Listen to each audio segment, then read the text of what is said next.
right off the top, obviously we're looking back a year. When you think of how the power outages affected your district, people in your district, yourself, what comes to mind? It was a really difficult few days. I think it was terrible for so many people to go through that, and we still hear people talking about it today. It's a year later, but I mean, what I recall is people not knowing what to do when their power would come on for 1 minute and then go off, and there was absolutely nothing they could do with that power. It was entirely useless to them, and no one could explain to them why that was happening. Even I couldn't. As much as I called the people I knew at CPS, as far as they knew on their end, they were doing the 15-minute rolling outages, and it didn't end up translating on the ground to that. So I would say that was one of the horrible things people remember, and of course, being cold. What were you doing during that time, specifically? Mm-hmm. So, it was a number of days trying to respond to emails, to phone calls and text messages. Even Mayor Garza was asking me, what is going on? I'm getting power for 1 minute. In addition to that, me personally, about how I was staying warm, my parents had gas heat, so I have electric heat, so I went to stay with them. My dog and I slept in their living room. It was a good bonding experience for us. When you look back, are you comfortable that CPS has made the changes they needed to make, that won't happen again? Well, not all the changes have been made yet. Some of them are dependent on the rate increase that just passed and that will go into effect in March. So I think they are on the right track, but I will tell you, some of it depends on CPS, but a lot of it will also depend on the coordination with the city and what we're doing. We are also on the right track. We just heard an update on that, but there's a big unknown out there, and that is, what is the state going to do?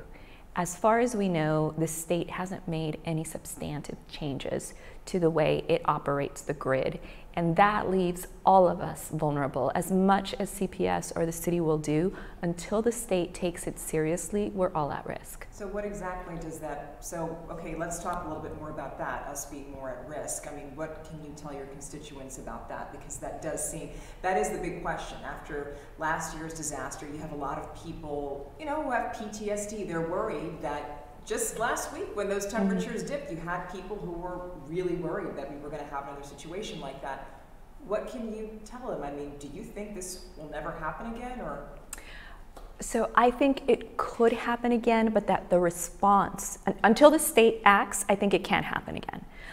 But I believe that the response that you'll see on the ground will be much more coordinated, so that while people will be inconvenienced, they will, hopefully, if everything goes well, receive the help they need at the time that they need it. In other words, not going without water, not having access to heat or a heated place, not having access to transportation to get to a warming center. I believe those things we are well on our way to overcoming with what the city and CPS are coordinating. And that was the frustration from our end during the whole thing, was a lack of information. We were being told 15-minute rolling outages, there won't be anything more than that. But we were hearing nothing substantive from CPS, but also from the city. So when it comes to communication, can both CPS Energy and the city do a better job if it happens again? They have to do a better job when this happens again. In terms of, sorry, I'm just going to go back for a second about your question about, will we see this again? Yes, right? Storms are becoming more extreme. We will see something like this, or just as shocking as this to our system. The question is, how quickly will we be able to recover? And communication is a critical part of that. Without that, you can't hobble together the reaction, the response, and the help that you need.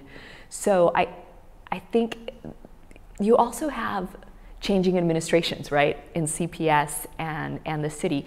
And that's why you need to memorialize or put something in procedure so that everyone plays from the same playbook. But in terms of communication, they have worked, the staff has presented to us on improved communication strategies, And also, what can you do when your cell phone isn't working and you are, the head of CPS or the head of the city trying to get a hold of one another? Both organizations have committed to work out of our emergency operations center in the event that something like that happens. So they seem like simple things, but I think they will make just a tremendous difference in the event of an emergency. Could you give more specific examples as far as those communication strategies that you're saying that now the city has agreed upon? I mean, does that mean that there's more of a firm protocol in place so that when we know these, if we're going to get a freeze again or something like that, the city knows exactly what to do? Yes, so for example, who is on the list of receiving a communication when something like this happens? That list is being drawn up and pulled together. So CPS will identify who needs to be on their team, SAWS will identify, and the city is identifying whether it's council members or maybe some of their staff. In fact, we're having a meeting coming up in a few days at the Emergency Operations Center, and we'll be walking through some of that, I imagine. That's what I mean by a communication list. And how will they get the communication? Are they going to be on a 4G network or a 5G network? And in terms of the equipment that they will use, some of us may be on our cell phones, but some of them will be using radio to connect with one another. That's as specific as I have seen it so far. Do you agree, though, that the city also should get some of the blame for the lack of communications? So I've been trained in the world of public health where it's not about blame, it's about how do we solve the problem. Do I think the city has a role to play in making sure we don't have the same consequences next time? Absolutely. I think we have the tools at our disposal and that we also have a responsibility to our residents. Yeah. And what are you doing as an elected official, just because it's almost been a year since this happened? Are you asking CPS the tough questions to make sure that they're on track to deliver for their customers? Sure. So I sit on the Municipal Utilities Committee, so we get an update from CPS, from SAWS, and the city on their status in implementing the recommendations that came out of the group that I was a part of, which was the Committee on Emergency Preparedness that I asked the mayor to pull together after the storm. I felt it was important to not just have CPS and SAWS do their own thing, but the council members, because we were involved as well, we bear some responsibility, and members of the community. So we had retired General Rice was on there. We had an attorney, Lisa Tatum. So making sure that those recommendations are seen to completion. That's part of my job. There was some frustration, though. I remember a year ago on your part. I remember you going on Twitter and going on YouTube and having a news, trying to update people as well as you could. Am I correct in that? There's a lot of frustration that I've had about lots of things, but yes, absolutely. We were getting lots of questions as council members, and even though this may have been a utility outage, at the end of the day, those are municipal utilities, and we have to show some level of leadership and understanding of the frustration that was out there. So yes, I do remember. I think there was. I think it basically comes down to, what do you think the purpose of convening is, right? Is the purpose of convening when we've got a solution and we're here just to announce it? Or is the purpose of convening to actually try to come up with those solutions? And I believe that you can come up with solutions when you convene, and that's one of the ways to do it. One of the big reasons that this happened last year is because these utility companies didn't winterize their equipment. Is that something that you believe CPS has done? So taken care of by now? They have a strategy to take care of it. But they haven't done it yet? They have not. My understanding is that the money from the rate increase that will go into effect in March will also be used to complete that work. So what if we have a freeze in a month? Mm-hmm. We will be much better than we were last year. I think there were some basic things that were completed. But it's not entirely complete, is my understanding. So as far as the winterizing, though, that hasn't been, I mean, do you know, is that 15% done? Is that 30% done? I couldn't give you a number on that. And you know what, the same goes for the city. We had facilities that were also affected. And part of the plan right now is to obtain generators for some of those facilities that are not going to be on the grid or would lose power in a similar event. We don't have those generators yet, right? We still have to buy those this year. Was the rate hike vote a tough one for you? Oh, absolutely, absolutely. So it was extremely tough because the community doesn't trust CPS right now to that full extent that they need. So they came to us initially, or the proposal initially was a much higher rate increase, and they really had to scale that back. You know, I couldn't have approved a 10% rate increase. I would have voted no on something like that. We've done polling with Bare Facts and the San Antonio Report and KSAT, and since we started the polling, we've seen CPS's approval rating drop below 50%. I mean, trust is part of what they have to win back one way or another.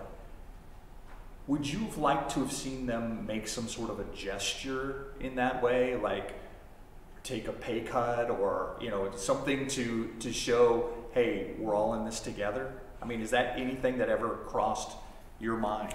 Oh, I think all of us on council were like, what are you going to do to earn this? CPS gave us at least 3 presentations on how they planned to use that money and why it was necessary now, right? Like, why couldn't it wait for another 8 years, which we shouldn't go, right, before we reevaluate finances that way. Among some of those points that were made by the CPS leadership was the elimination of bonuses. I think they have another term for it, but that will not be part of their compensation package anymore. I think that was extremely important to the community and to me as an elected official. So that was basically the concession that they made. I mean, they basically said, okay, we won't have bonuses. Is it temporary, or this year, next year, or is it? Mm-hmm. Because that's the thing, right? When everybody's talking about it, when it's a hot topic, when they know they're being watched closely, that's something that they might do. But then when no one's looking, they might put it back. Oh, that's a great point. My understanding is that it would be going forward, but under new management, you're right, that could possibly change. I think the other thing that CPS did was bring in different leadership. You can think about it however you want, but it's clear that what was happening before maybe was not going in the right direction. We were not getting the responses that we needed, that we were asking for. You know, I remember making calls to some of the board members saying, your speaking points on this are wrong. Like, you are losing the public. You need to reconsider what's being said out there. And at the end of the day, changes were made. We also have a new trustee that's going on. So Mr. Kelly, longtime trustee of the CPS board, is no longer on there. And you have someone like Dr. Francine Romero, who may not have a background in electricity generation, but absolutely has a background in urban policy development and accountability to the public, and you know, community participation in policy development. And I think that's critical for building trust on the CPS board. It was just, I remember being at the station and telling people they're going to lose their power, they're probably going to lose their water. Although even that was kind of communicated in a weird way. We were told at one point that will never happen, and then an hour later I think we were told it's going to happen. Just the trauma that this community went through a year ago seemed to put CPS on the radar like they had never been before. What do you say to people who are out there who are still worried that this could happen again and will happen again? Look, in terms of the weather, something will happen again. The question is, how well prepared can we be? And your local government is doing everything they can to help you when that happens again. And we are holding CPS accountable like we haven't before to be prepared for something like that. I will tell you, the role of council interacting with CPS is night and day since the storm has happened. Before, our representative to the CPS board and it continues to be our mayor. Right. And we have someone in finance that works with him. Well, it's a team actually, but now you had the Committee on Emergency Preparedness. You have a municipal utilities committee that is run by Councilman Courage. You have the rate advisory committee that was put together by the mayor, but now is really going to take off. I've been appointed to be the council's liaison to that committee. So I want to make sure that that process is as transparent and as productive as possible. I see that as being my role as the liaison. So it's really, I mean, maybe CPS doesn't like this, but you really have all eyes of the council on CPS, as opposed to, hey, they're fine, they're running on their own. And we realize it's not just about, I'm gonna stop there, I'm not gonna say what I was gonna say. Okay. Or do you think next year, let's just fast forward a little bit, right? And hope that whatever we saw last week was just the worst of this winter. Do you think that we'll be more prepared next year? Yes, I do believe we will be more prepared next year. I think if it had happened this year, we would have been more prepared already. You would have seen an effort to communicate in a coordinated fashion much sooner. I think what happened last time, and many things happened last time, but one of the issues that happened last time is that there was no sense of how long that was going to go when it started, and whether it was going to go beyond a simple outage by CPS. So it's very easy for the council or even SAWS to sit back and say, hey, it's just an outage, CPS has it under control. But as that prolonged and cascaded into other effects, everyone came late, right, to act on those. So I don't think you would see that again. I think people would be at the ready. I also want to say we have focused a lot on CPS, and absolutely that's proper and due. But we also need to focus on the coordination between CPS and SAWS, and how some of us didn't have water afterwards, and we didn't have something as simple as a water distribution plan in the case of an emergency, because we never thought we wouldn't have water. SAWS, we've got the aquifer, we've got this, we've got that. We never thought about the pipes raising, right? Just like we never thought CPS would ever go down, because CPS has an extremely great record for reliability, but this is something entirely different, right? I was on the set wondering, what kind of world am I living in where we don't have power or water in the 7th largest city in the United States? How does that happen? Exactly. So what we do have now, or we're developing right now with SAWS, is a water distribution plan. So what you had last time, which is insane in one of the largest cities in the U.S., is that council members and community members are trying to figure out how to get water for people, and that there's no standard template that we can use for that. There wasn't someone I could call at the city to say, get me water, because everyone was scrambling about something else. So how did I get on that tangent? So you're asking specifically, how will we be better prepared for next time? I think you'll see we'll have water storage. We'll have water available if something like that happens again. We'll have better communication. And my understanding is that when it comes to one of the most critical things, which is the circuit distribution that CPS has, in fact, this sounds terrible, but more people will lose they've distributed the load in a way that makes the outages more reliable. So instead of concentrating them in certain areas, it'll be more distributed, but they'll have more control. Which is something you asked for. A load share, or I forget how you put it. Did I ask that? A lot of us asked for that. So, so it was more equitable across the city, and who loses power and who doesn't. Right. So what they had, the thing is, oh my God, it's so complicated. Load shed system I have down here. Yeah. So the load shed system is basically the state tells them, you've got to reduce your load by X amount. CPS runs a program. But the people that are affected by the program that CPS runs are on these certain circuits, right? And then there are other circuits that don't get affected. So what they've done is sort of modify that distribution so that some of these people that didn't get affected, they probably could have afforded to lose power for a little bit, right? So that you wouldn't have, say, a nursing home with people in critical care or in hospice losing power for extended periods, and instead you might have a family maybe losing power for an hour or 2 hours.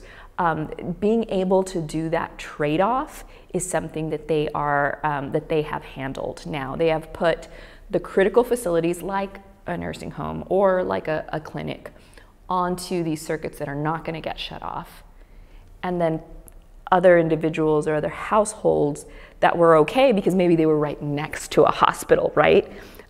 Bringing them in to share that load that they had. Councilwoman, thank you so much for being with us. No, thank you.